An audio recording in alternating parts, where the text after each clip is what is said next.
Hi, welcome to LifeStream Live with Angie. And today we have Mandy Williams, our Vice President of Programs with LifeStream. She is here to talk to us today about LifeStream partnering with the Walk to End Alzheimer's organization. So, Mandy, I'll let you go ahead and start talking about the Alzheimer's Association and what the Walk to End Alzheimer's is. Yeah, so the Alzheimer's Association Greater Indiana chapter has been a great partner to LifeStream, and they're a great resource for those in the community living with Alzheimer's or helping caregivers in terms of providing educational resources and support groups, that sort of thing. The Walk to End Alzheimer's is one of their biggest fundraisers every year, and these are held all across the country in the fall. And obviously this year they're going to look a little different, but we are still pleased to be having two teams for the Walk to End Alzheimer's, one for the Heartland Walk, which is Anderson-Muncie, and one for the Richmond Walk.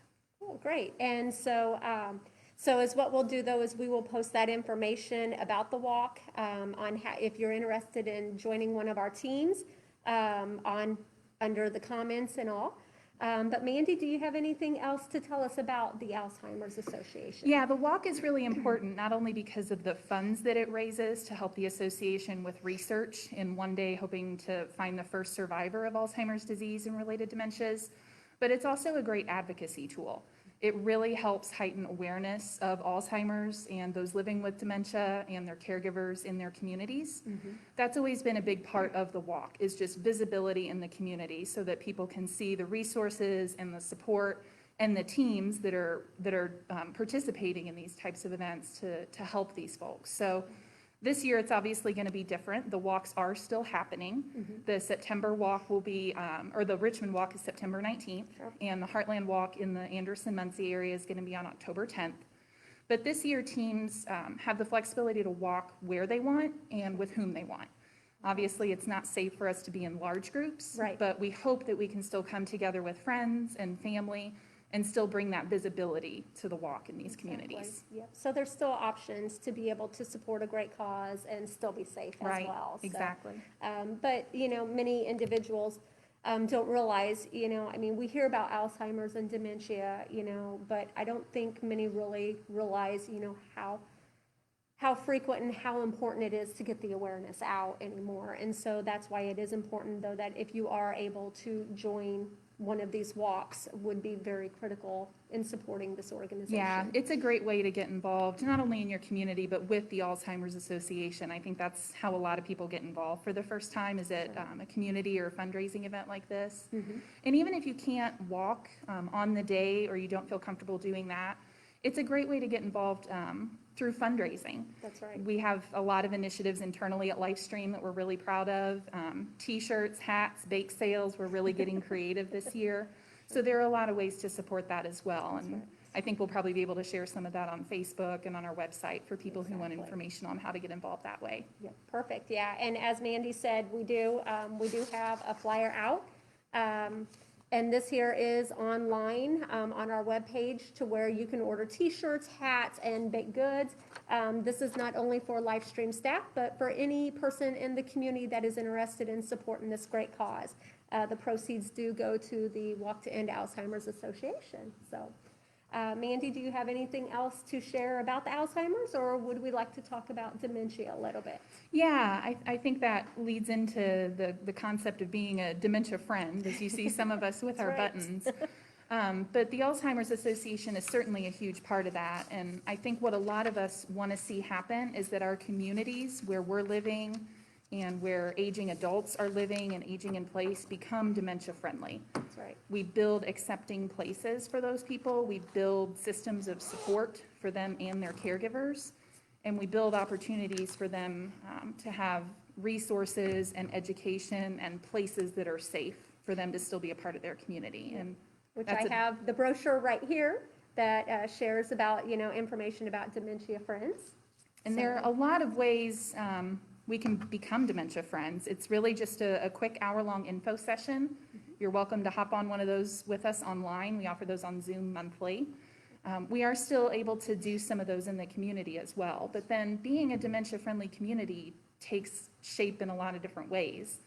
Maybe it's a restaurant that offers different seating arrangements or quieter music or a picture menu that might help somebody living with dementia, or maybe it's an art shop or gallery that creates a dementia-friendly experience. So the really neat thing about the Dementia Friends movement and dementia awareness is that we can tailor it to whatever situation we're in, wherever we work or wherever we live. There's a lot of opportunities to create dementia-friendly spaces. Very good. So it can look different to adapt to anybody. So, and as far as becoming a dementia friend, it can be an individual, it can be a group, anybody. Yeah, right?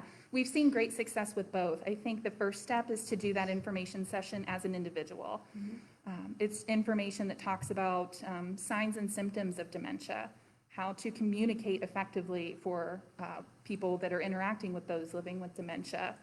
What are some basic steps we can take to reaffirm those people and their caregivers? And then from there, yeah, there are some other things you can do in terms of making your workplace dementia friendly, or finding a location in the community that you want to have recognized as dementia friendly. Right, great. So if you are interested in becoming a dementia friend, contact our organization, go to our webpage, or even through Facebook to reach us, and you can find out more information about that.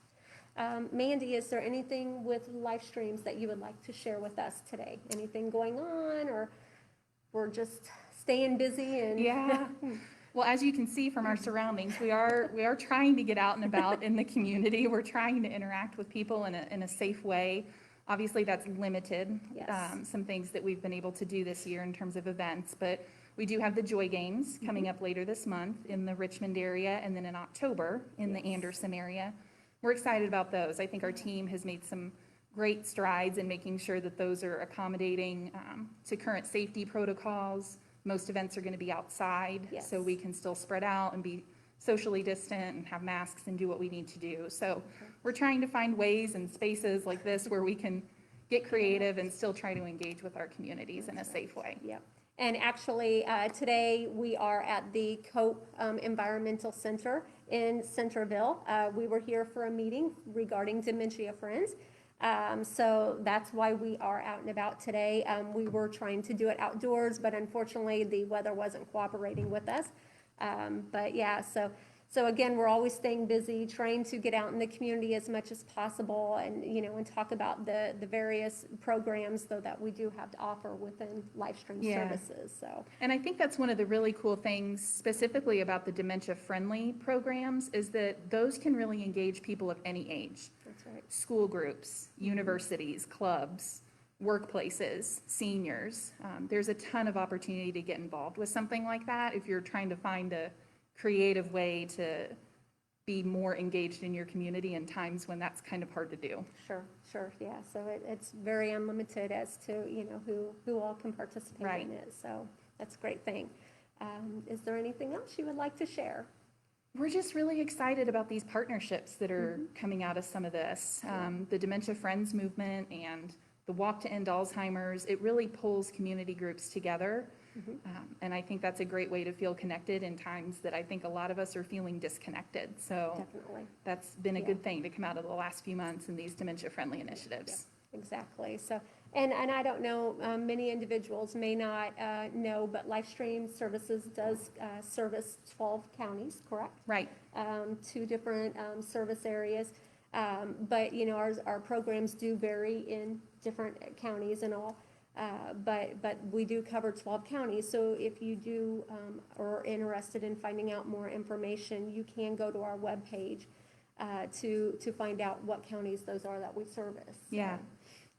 Because, like I said, many times people don't realize how wide of an area that we cover. So. And especially with a lot of these community initiatives and events, if we can't be every place at once, we need great community partners to help us get to other places, especially with something like Dementia Friends. So if you don't hear of that in your community, it doesn't mean we don't want to be there. Maybe we need some help getting there. So we would love to hear from folks, even if you're not in one of the bigger cities or towns. We still want to make sure we're including everybody who's interested. Definitely help us identify those areas that do need assistance. Right. So, yep.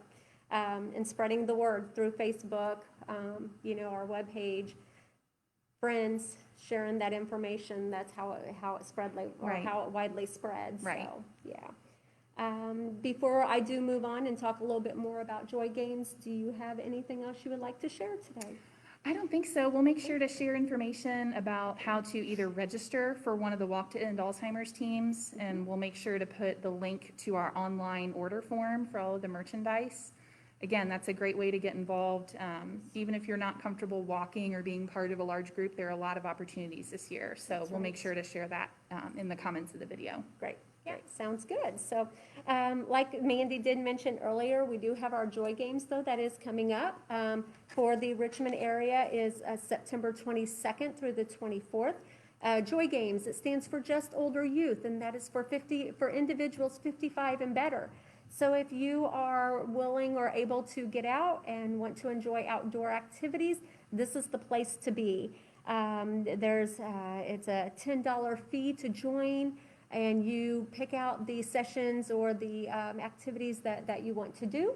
Again, you can register online through our website, or you can call us to find out how to register for that. And then for the Joy Games for the North area, sorry about that, is October 13th through the 15th.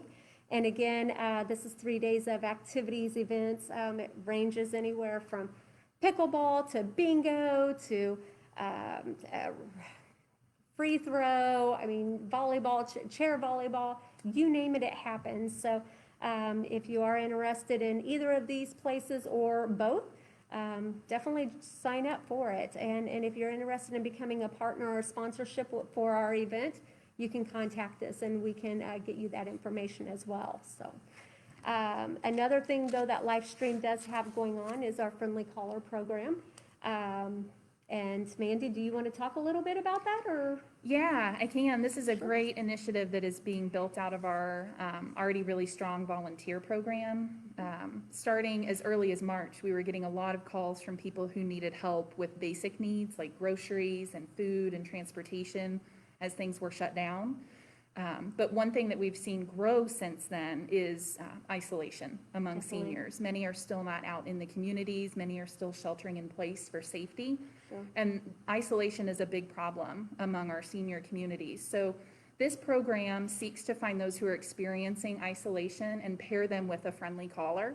That's a volunteer who might call once a week or 3 times a week and just chat and help to form some conversation and connection between somebody who is feeling isolated and a volunteer that has some time to give. So we have a lot of great volunteers already signed up, but we are taking more because we anticipate this need only continuing to grow, especially as we enter colder months and the winter months where seniors may be staying at home anyway. Sure. So it's a great way to get involved. You can contact our volunteer administrator through our website, and she can get some real basic information and get you signed up with a friend that you might have something in common with, either the outdoors or a TV show or a game you like to play. We've had some great matches made already. Yep. And it's definitely a rewarding program. You know, it's a win-win for the volunteer and the individual on the receiving end. Yeah. Just to be able to have that, that interaction with the person, and being able to hear their story. It's just maybe a couple minutes to 10, 15 minutes of carrying on a conversation and, hearing how their day was and just being, the sunshine for their day. Yeah. So, what's really cool, something that we're starting to see is other seniors who want to be the volunteer. That's awesome. So maybe they don't think, well, I need the call, but I think I have something I could give to this, and I have some time to give. So there are really a lot of different people and individuals stepping forward for this program, which is neat to see. That's great. Yep. And, it's just a couple minutes to have time to make a phone call and spice up someone's day just by, saying hello. Yep. So perfect. Can go a long way. That's right. The next thing, though, that LifeStream does have to share is about our curbside service. Excuse me. This here is a program that is offered for individuals 60 or better, and these here are meals that are prepared up, and you receive a weekly pack. Registration for this must be done in advance, at least 1 week. So if you would like to learn more about this, go to our website or find out through Facebook how you can inquire about those services. So, excuse me. And then last but not least, we do have our craft kits for caregivers. This here is a paint kit that is set up. All the supplies come with it, and LifeStream had coordinated with the Paint the Town in Richmond to receive these kits, and it's a great activity to help stimulate the brain and motor skills for individuals. So if you know of someone though that can benefit from this, definitely contact our office and we can get you set up with one of these craft kits. So, And shout out to Paint the Town for being a that's dementia right. friend, Good dementia deal. friendly location. So, otherwise, if you don't have anything else that you would like to share, this does conclude our session for today. Thanks for having me. No problem. Thank you. And until next week, stay safe, be well, and we'll chat soon.